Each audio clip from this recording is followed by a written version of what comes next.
Welcome to the For Love and Money podcast, the show where business and social purpose meet to inspire a movement for positive change. Here's your host, Carolyn Butler-Madden. Welcome to another episode of For Love and Money, the podcast where we explore the intersection of profit and purpose in business. Today, we're diving into the fascinating world of fashion with a guest who is redefining what it means to create and consume clothing. Joining me is Lalita Lowe. She's a TEDx speaker, author, fashion designer, and ethical fashion advocate whose TEDx talk, Every Piece of Clothing Has a Story, inspires people to think differently about what they wear. Lalita's work is a powerful reminder of the impact our choices have, not just on the environment, but also on the lives of people involved in the fashion industry. In our conversation, Lalita shares her journey from working with renowned designers in Paris and New York to championing sustainable and ethical practices in fashion right here in Australia. She challenges us to consider the stories behind the garments we wear, and she highlights the economic and environmental costs of fast fashion and inspires us to make choices that align with our values. Whether you're a business leader, a purpose-driven entrepreneur, or simply someone curious about how we can create a better future through conscious decision-making, this episode will give you plenty to think about. So, without further ado, let's dive in with Lalita Lowe and uncover the stories behind our clothes. Lalita, welcome to the For Love and Money podcast. Thank you so much. I'm so grateful to be here. And I think we have so many synergies that I feel really excited about, whatever we're going to talk about today. Me too. And having seen your TEDx talk, I'm super excited for our listeners to hear what you have to say, for them to understand your story and your mission, what you're trying to achieve. So we'll kick off with the first question on love. In your view, is there a role for love in business? I love that you have this question, and I definitely think there is a role for love in business. I think that love is something that connects us, it bonds us as individuals, as communities, and I think it's a force for change, for innovation, and for growth. And I think, there are two ways that people can be motivated, either by love or in fear. And I think it's love that truly motivates us, motivates people, motivates communities, and creates the biggest impact. It's something that's interwoven in everything I do in my business. And you will, we'll talk about it more in terms of my TED talk and what I covered in my TED talk. But I think, when we communicate with people and we're motivated by love and the intention of care and purpose, that it enables others to expand, to open up to possibility and to really reach their potential in whatever it is that they do. And that's what facilitates and motivates the greatest change. So it's definitely a force for good. And, if you think in terms of business, when there's a stressful environment and the pressure is really running high, what do people do? They often disengage. And it's a huge issue. There's studies by Gallup studies that show that 71% of people disengaged and actively disengaged in the work that they do. And that's massive. And what does that lead to? Apathy, low morale, poor performance, so many things. But on the other side, when people feel valued, appreciated, empowered, and they believe in the mission of the organization, then they want to get on board. Like I said, they thrive and they contribute, come together and work together towards a common goal. So, it's not fluffy and it's really foundational, I think. How, and we're off and running. There's so much in what you just shared, that whole thing of love and fear.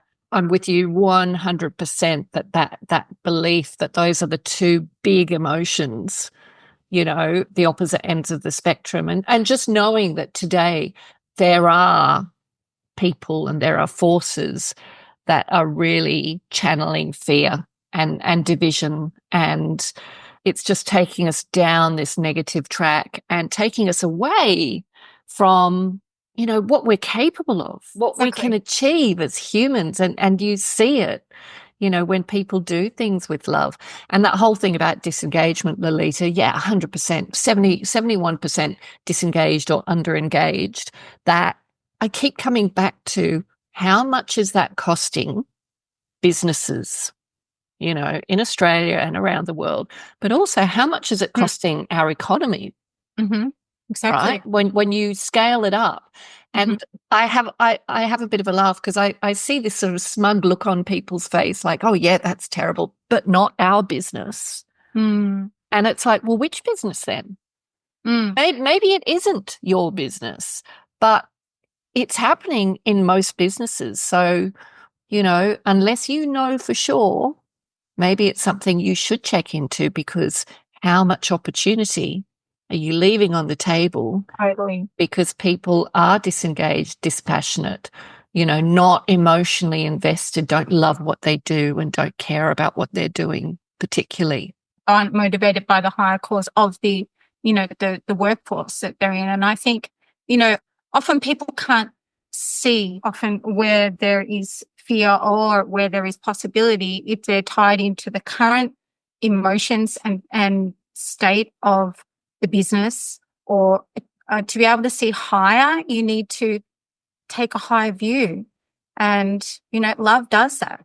Mm-hmm. Love enables us to rise out of the current issues that we're facing, to be able to look forward to the future. Yeah, that sounds like a song. I might sing. I have done singing lessons before. Oh, have you? Yeah, okay. but I won't sing. Well, feel welcome. You are very welcome to add some song into this episode. I would love it. I would love it. So, what I'd love you to do is to introduce yourself to our listeners, just, a quick overview, because I'm going to ask you to share your backstory, but just to give them context, if you could explain where you are right now. Sure. So at the moment, I'm an author. I've written the book, It's Time to Rethink Your Fashion. I'm currently working on another book. Every piece of clothing has a story, which goes along with my TED Talk. And a speaker, a keynote speaker. I'm a fashion designer. If we want to use this word sustainable, we can add that in there. It's very important to me, sustainability and ethical production.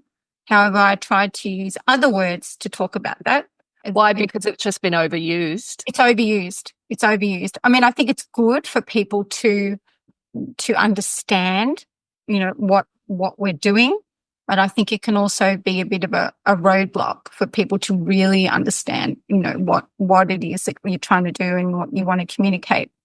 Yeah, and I educate about sustainability or all of these things. The work that I do in fashion. So I am in fashion, and the slower side of fashion and the more considered side of the industry. And really my passion is to inspire people and to motivate people that their choices and their decisions do make a difference, from the small to the very big. But it's behavior change that is the biggest link between the issues that we faced. Well, this is my view, that the biggest link between the issues that we face with the impact of fashion on the environment and people and the action, because we need behavior change. I was speaking with someone recently at an event, and a woman said to me that her daughter had done this amazing project at university all about tracing the supply chain of a company. And she was so passionate about it. She understood the implications. She really got on board. But the challenge for her at that age is her peer group, because they all have to wear a new outfit every day. And TikTok, Instagram, every look having to be different, that the peer pressure is so huge that where does she default back to? That activity. That activity of needing to buy something new every day or wear something different every day. And it may be a throwaway piece of clothing that is plastic that will never biodegrade in the environment. And I understand it's so highly nuanced. And how do we motivate behavior change? That's the big question. And we will get into this, but I just want to, before you share your background, fashion is fun. Fashion is something we can all enjoy, right? But it's like we've become slaves to it. And it is such an economic driver. You know, the changing fashions every season means you have to keep replenishing, you have to keep updating if you are a slave to fashion. And it's a monumental task because it's so entrenched in people's psyche. You know, fashion is a very powerful way to show your identity, show who you are, you know. So it's interesting, and it's a monumental task, but what you're doing is so important, and I just love your approach. So Lalita, you know, if you could share some of your background, the key things that really formed your view and what you're doing today, drove you to what you're doing today. Well, when I first got into fashion, it was really all about fashion. I worked in fashion for many years in boutiques and different things. And then I did a marketing degree. And then I realized that, you know, I really wanted to be at the heart of it all. And I went to Paris and studied fashion in Paris, design and business, and had an amazing opportunity to work with designers there, to work with designers in New York. And it was incredible. And then I realized that what I really wanted to do was create myself. I am a creative. And I came back to Australia for numerous reasons. And I realized, I really wanted to learn so much more about creating, what it really takes, what the process is, how to do it myself, all of those things. So I went back to study later. And during this time, the years leading up to that, I was starting to become aware of the impact of fashion on the environment and people. And then while I was studying, I just kind of had this moment, this light bulb moment where it was like, it's not the industry why I got into it. It's completely changed. And it really is about, you know, commodity and numbers, and creativity was really being squeezed out of the industry of designers, of having to produce more and more and more and more, all of these things, and seeing the impact on the environment of people was just huge. Now, when was this? When was this? This was about 10 years ago. Okay. Yeah. So, you know, during my time in Paris, that's when I started to really become aware of it. And the conversation was starting, even though, you know, the issues had been around for a long time, but the conversation was really starting to pick up. And so I thought, well, what do I want to do with this? Do I want to create a fashion brand or work in fashion in the old way, or do I want to be more engaged for the future? And that's when I wrote my book. I mean, it took time. That's when I started writing my book, because I thought, like I said, it's not the industry that it was, and I really wanted to get the message out there, and I wanted to share my thoughts on it and my understandings. And so I did that. I wrote my book, and after that, I kind of in tandem actually started developing my own fashion brand, but really considered, really all about local production, you know, ethical materials, sustainable materials, all those things, very, very slow. And, you know, it's my passion to tell great stories through those clothing and to communicate where the value is all along the production of a piece of clothing. And so, you know, I've done numerous projects to communicate that. Last year, I showed a collection at the Tasmanian Fashion Festival, all using ethical, sustainable, I'll use those words again, wool sourced from a farm that is really cares about the biodiversity of the land. And it was really a campaign to bring awareness to understanding where the fibres in our clothes come from, the impact that they have, what it means for a garment to be made in a considered way, and all the stories all along the way. which we'll talk more about anyhow. So, yeah, that's where I am today. And I also educate on sustainability and do keynotes and different things. So, and in amongst all the amazing things you just shared there's one thing that really stands out to me, and that is when you were thinking, this isn't the industry it was. What do I want to do with this? That question you asked yourself, right? You decide to figure out what role you were going to play in the story of fashion today. And, maybe that's obvious to listeners, but I just feel like there is such a feeling at the moment of disempowerment, because people feel that things that are happening are just too big. They can't do anything about it. But what just lights me up when I speak to you, when I speak to my other guests, when I speak to other people who are acting, is they've all decided that they are going to play a role in the story, and that the end of the story is not written yet. And I just think that is such a powerful place to be, because it doesn't mean that you need to have world-changing impact. But if you can change one person or two people or 10 people, whatever it is, there is a ripple effect. And the most important thing is that you're playing a role. So thank you for sharing that background. I think that's really, really powerful. So you're a fashion designer, you're an author on your way to being a 2-time author. You are a TEDx speaker, you're an educator. I'd call you an activist as well. What I really am keen to dig into in this particular interview is your TEDx talk, because it is such a powerful talk. And when you and I spoke before, the process of you doing that talk and, how it shaped your perspective, I just think it's something that our listeners would get so much value out of. So what I'd love you to do first is give us a bit of background on, on the TEDx talk, why you did it and what you hope to achieve from it. So much in there.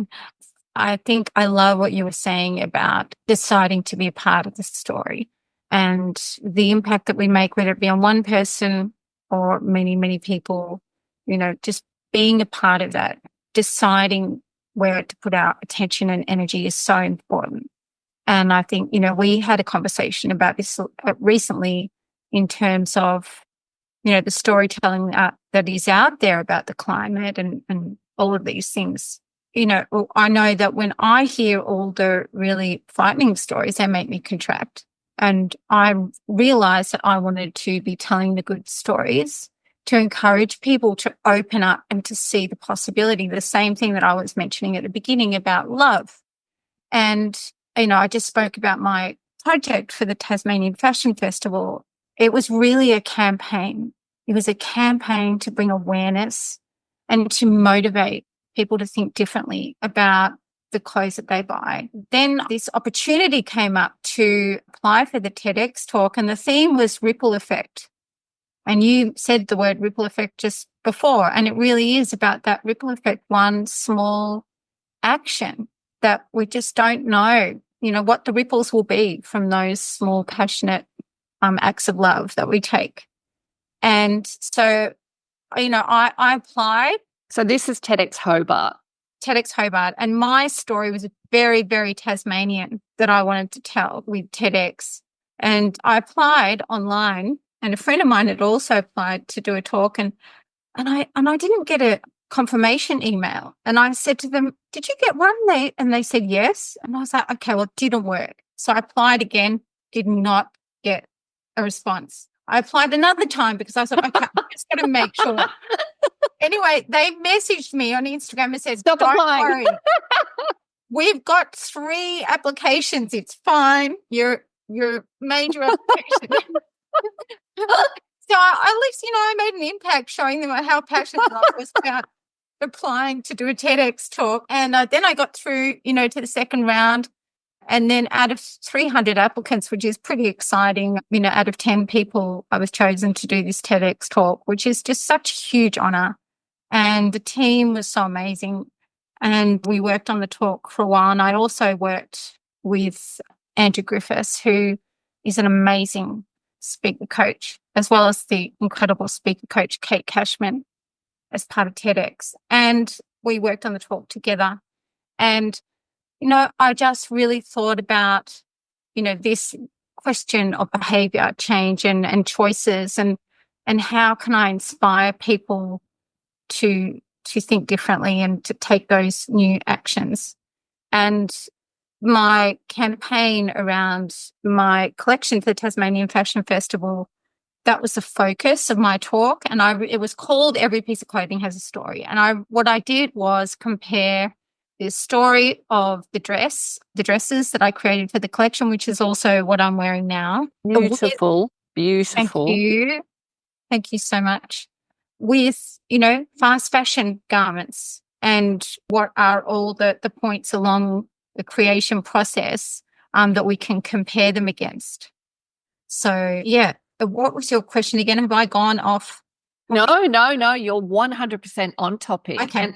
And so what I'd love you to share, so this theme of every piece of clothing has a story. I love it.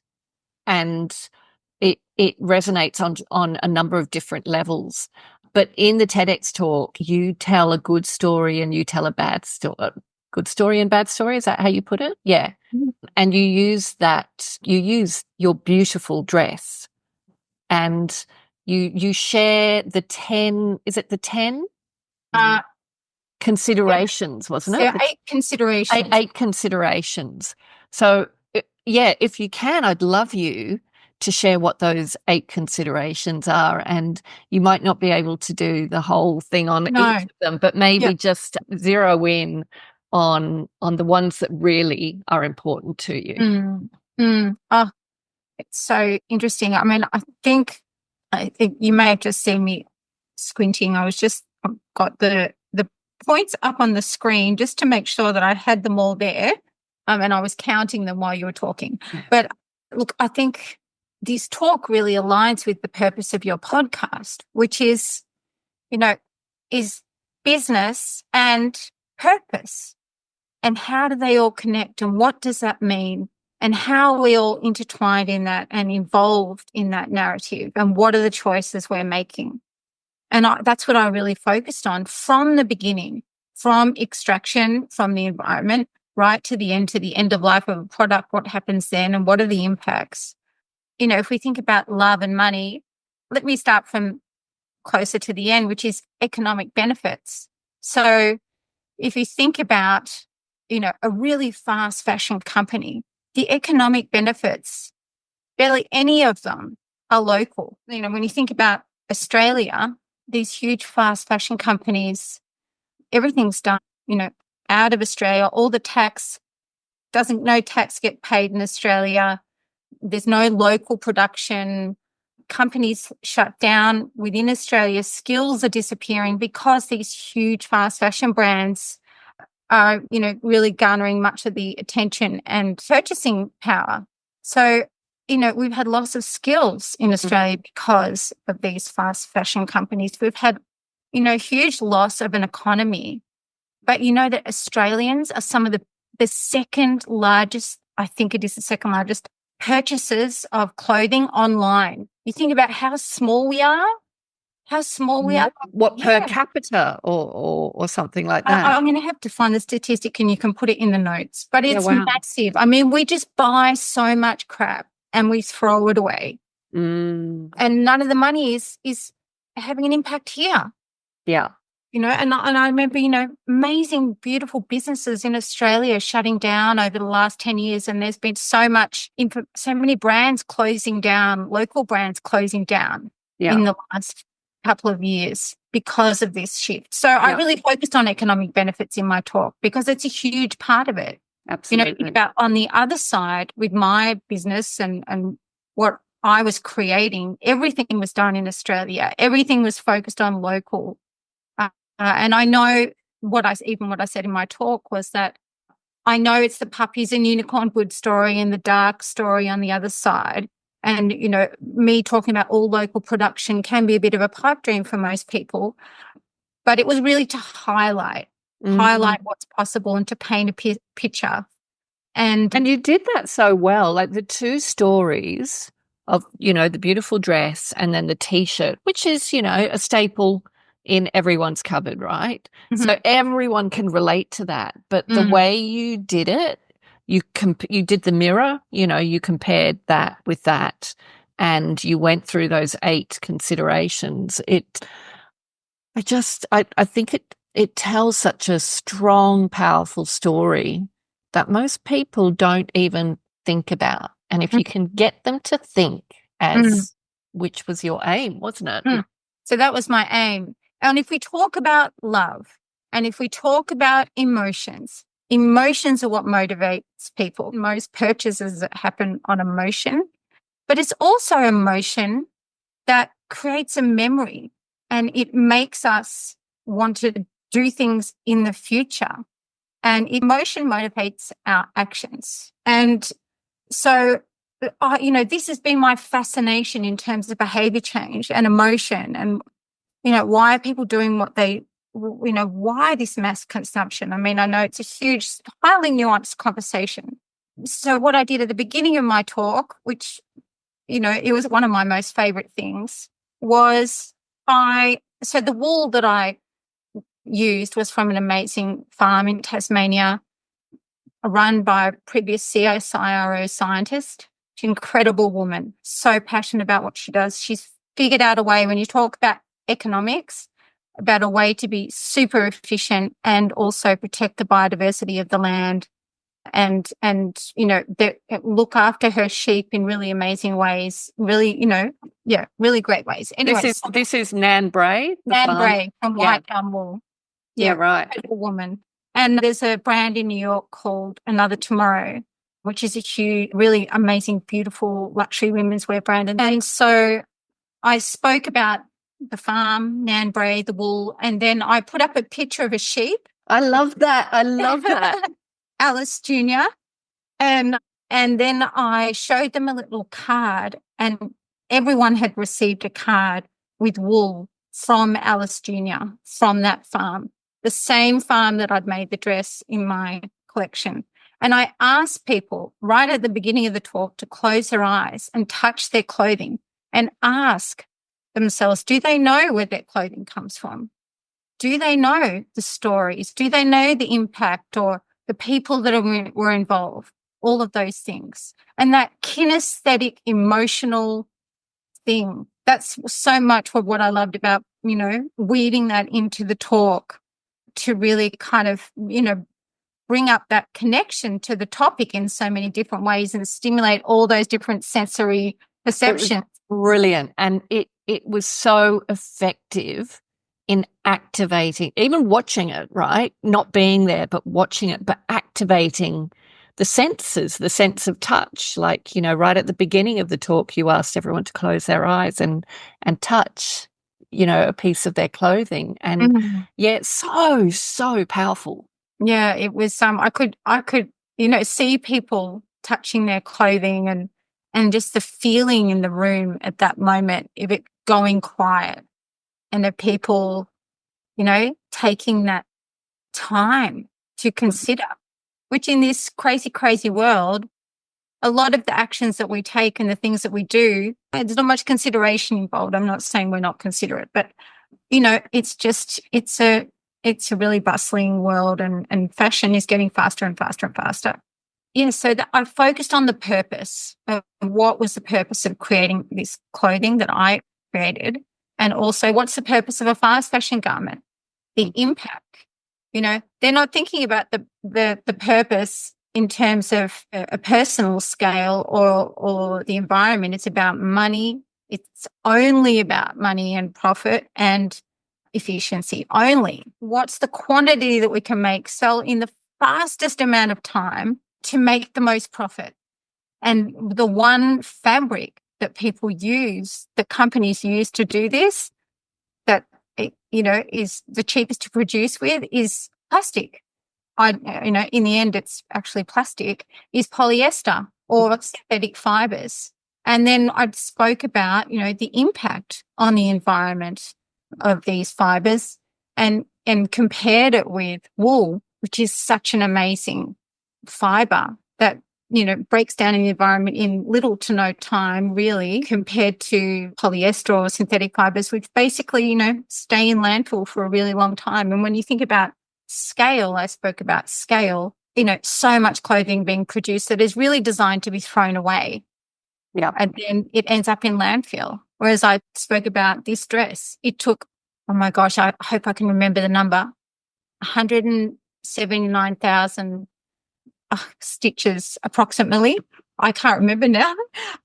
Did I write it down the other day? I thought it was 200 and something thousand stitches. But anyway, it's a lot of stitches. I'll find it while I'm talking. Yeah, but this dress, was made by hands that took many, many hours to create. And this is the other thing about, when I was talking about love at the beginning, collaboration and coming together to create something amazing.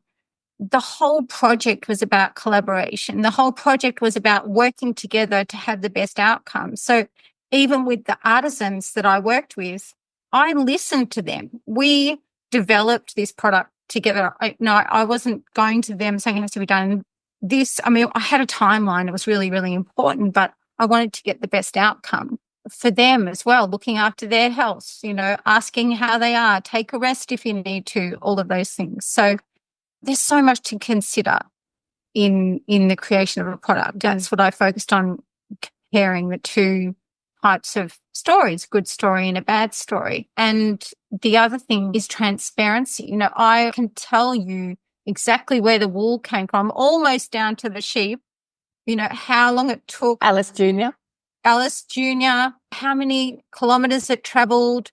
Whereas in one T-shirt, you have no idea how many kilometers that thing has done before it has even gotten to your doorstep. Mm-hmm.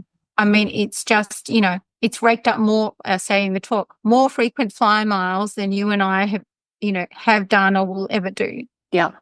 So the impact on the environment is huge. And then one that I'm also really passionate about, which is a huge conversation, and it led into what are the actions that people can take, which is end of life.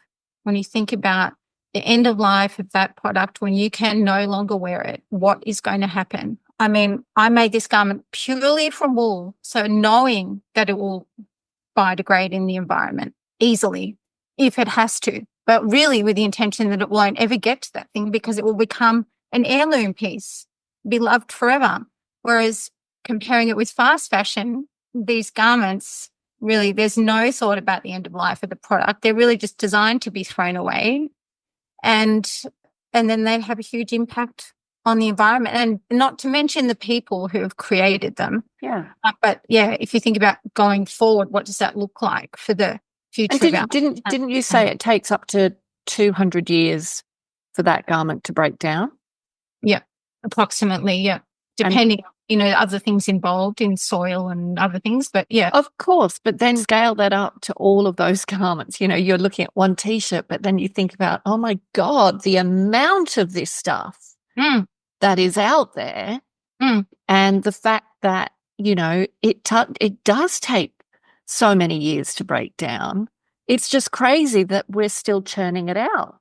Yeah, churning it out, and it's not made to last. So that's the other thing is that, like, I remember years ago when I got excited about fast fashion before I knew about the impact, and I bought some clothing and I could only wear it once and then it just looked horrible. It just went out of shape. And what could I do with it? Nobody else to last, but it lasts. But it lasts. It lasts forever. Yeah. And nobody else wants to buy it. Like, you think about, my mother used to volunteer in op shops, and she saw a change. Like, she used to find for herself the most amazing things in op shops that were like high quality, such a good find. You don't find those things in op shops anymore. You're really lucky to. Most of the racks from fast fashion brands, and you touch it and you just don't want to buy it, or you look at it, you know. I've just been reminded of a quote my husband shared with me many, many, many years ago. And as I said to you before, he's always been into fashion. And his quote was, "I'm too poor to buy cheap things." And, you know, the idea behind it, the philosophy behind it is exactly what you're talking about. Buy something of such high quality that, yes, you'll be spending more on it, but over time, you're not going to be spending more because you're going to love it. You're going to use it over and over. It's going to last for a long time. So we're actually spending more on these cheap things because we have to keep replacing them than we would if we just said, okay, you know, we're going to invest in one beautiful quality piece. And I think that's a really good point you make. And, you know, you said earlier that, you know, we were talking about a certain part of culture that is really loves fashion and buys fashion and consumes in this way.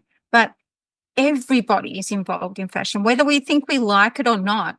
We all are buying clothing, each one of us. And so when we go to a store, do we know, you know, if it's a last minute purchase and we have to buy something and we're in a rush, what decision are we going to make if we're not educated and we don't really understand? Like, you know, who really knows about fabrics? Not many people know about, you know, fabrics and their impact. And these things are really important, more now than ever because of the saturation of synthetic fibers in stores. And, you know, I'm always really impressed when I go into a store and the messaging is really clear about this garment is made from cotton, you know, it's a better choice because, you know, some basic messaging. It doesn't need to be an encyclopedia, but, you know, I think we like if we can individually just be armed with a little bit of information, even if we don't, you know, think clothing is just functional, it's still a decision. We still have to buy clothing at the end of the day. And like you think about sneakers.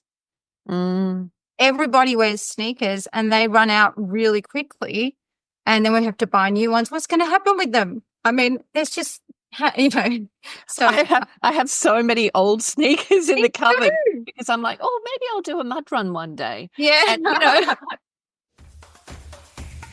Enjoying the podcast? If you're looking for more inspiration, head to our website, thecauseeffect.com.au, for more resources on how you can start using your business as a force for good. Or buy the For Love and Money book. Every copy sold allows us to protect 1 square metre of rainforest.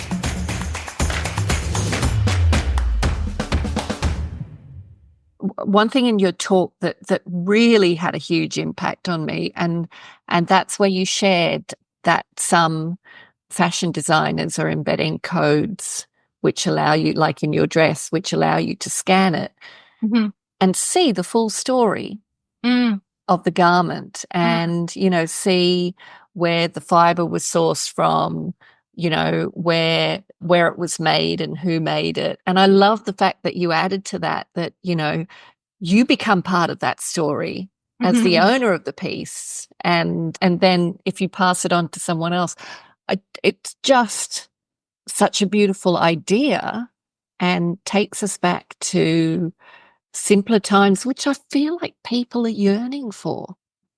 I think so. I feel like that. I mean, there are conversations that I'm hearing from people. And if you see the trends that have happened in the last few years, you know, I mean, there's a fashion forecaster called Lee Edelcourt, and she predicted before COVID that people would be moving away from the cities and wanting to go and live in more, you know, rural areas or, you know, natural environments. And this was nothing to do with COVID, but she's an incredible, you know, just has this incredible perception about things. And, you know, aside from COVID, I think, you know, people definitely did that during then, but I think people are really wanting that now. We're craving that slowdown. If you think about, you hear on so many podcasts, people talking about changing careers so that they can lead a better quality of life and change their lifestyle. And I think, you know, that kind of links in with profit and and purpose and love and money is like, okay, what do I really value? And where do I want to head in my life? And what does that mean to me? And there's a real tension, isn't there? Because you've got that yearning to slow down for simpler times, to enjoy quality time with the people you care about. But then there's the treadmill of, oh my God, and I need to get this, and I need to get the bigger house, and I need to get, and that fear of missing out that is really, thrown at us. And yeah, we're all struggling with that. We've just sold our house and bought a unit to downsize, to, get rid of the mortgage and to be able to make more considered choices and decisions and things like that. And doing it rather than waiting till we're too old to be able to enjoy the benefits of it, doing it when we're a bit younger. But I think there is that yearning, but there's that tension, because it's almost like people are trying to pull you back to just maintain that, that drive up the ladder and everything else. So it's fascinating. The whole thing is fascinating. And your TED Talk, Lalita, has really got me thinking more deeply about my fashion choices, but also on a bigger scale is, every piece of clothing has a story, but every business has a story. Mm-hmm. Every product has a story. Mm-hmm. And, when we buy from businesses, more and more and more, I look around and I'm I buy from Patagonia, and who gives a crap? And it's can get a bit exhausting sometimes thinking about, all of the stuff, but it's also rewarding and fulfilling, because it is an intentional choice to wherever I can to support businesses that I know are trying to do the right thing. And that idea of what is the story of your business, what is the story of the businesses you support, I think that is incredibly powerful, thinking about the whole value chain, not just as a large concept, but actually thinking about it as you showed it on the map, with the little symbols of, where the fiber was sourced from, where the designer, who designed it, and all of that. So just beautiful, just beautiful. So what would you want our listeners to take away from this podcast? I think that we all have a choice. We all, every moment we have a choice about what we want to engage in. And I think I'd love people to ask, what am I motivated by? What am I making my decisions based on? Am I motivated by, that kind of faster paced society, or am I caught up in something that really I'm actually not engaged in and involved in with my decisions? Or am I motivated by something that's higher than that, that's by my own choice on how I want to be engaged with my life and my decisions and the impact that I can have, and knowing that every choice has an impact, and it doesn't have to be earth shattering, it can just be little things, and it has an impact on our own individual lives and as a greater whole as well. Every choice has an impact. Every choice has an impact. Yeah. Every choice has a story. Yeah, and every choice has a story. Absolutely. Is it a good story or is it a bad story? Yeah, brilliant. Lalita, we will share on the show notes your website. What's the best way for people to contact you, on LinkedIn or? LinkedIn or my website. There's a contact section, I think, on my emails there or something, but LinkedIn's probably the best way. Yep. Okay. Before I ask you the final question, is there anything else that you want to add to this? I don't think so. I think we've covered so much. It's just been such a great honor to be able to talk about this with you and give this another space for this story and this mission to be heard. I'm just really grateful. And, if there's one thing that people can take away from it, I think, that's just fantastic. So beautiful. And it is such an important story to share. So I'd like you to close out the episode with Lalita's dream.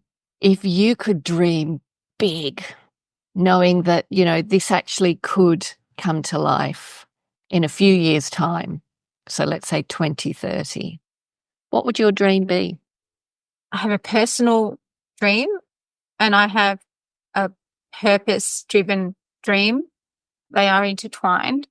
The purpose-driven dream is that people do take the time to slow down and think about what they're driven by, and that behavior change really does take place in such a way that we do make a shift in terms of, the companies that we support. If we're thinking about buying products, that behavior change really does take place in terms of, the things that we've been doing and the things that we do see are important, and making that shift. I would really love to see, a huge change in that arena, because there's a lot of talk and a lot of symposiums and all of those things happening in this space that I work in.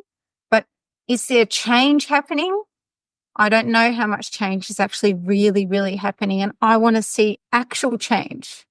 I want to see people really doing the things that matter, and people being prepared to, if you think in terms of companies, take that leap and consider the fact that they could be more efficient and just as profitable if they adopted different strategies that took the environment and people into consideration, because it's shown that it can happen. And there's many, studies out there that are proven that, there is a way to do this. We don't have to be bound up in the old ways of doing things in our companies and our businesses to reach the outcomes that we want, for the motivation of business to shift in that direction. That's my dream. Share that one with you. And your personal dream? My personal dream is I would love to see wool production come back to Australia, because I think it's one of our greatest resources. There's so much value in wool, and it's a huge, it's a textile that Australia produces 91% of the wool used in fashion, something like that, something crazy. It could be a bit less, another statistics that I'll have to share with you. So it's a huge resource, but it's all processed and done offshore. And so I would love to see it come back to Australia. I love that. And even your personal dream is a purpose-driven one. Exactly. Always purpose-driven. Lalita, thank you so much for coming on the show and sharing your story, your TEDx talk. We will link to that. And my hope is people take the time to watch that TEDx talk. It really will make you think differently and act differently, which, that's what we're talking about, action, aren't we? So thank you so much, Lalita. Thank you. Thank you so much.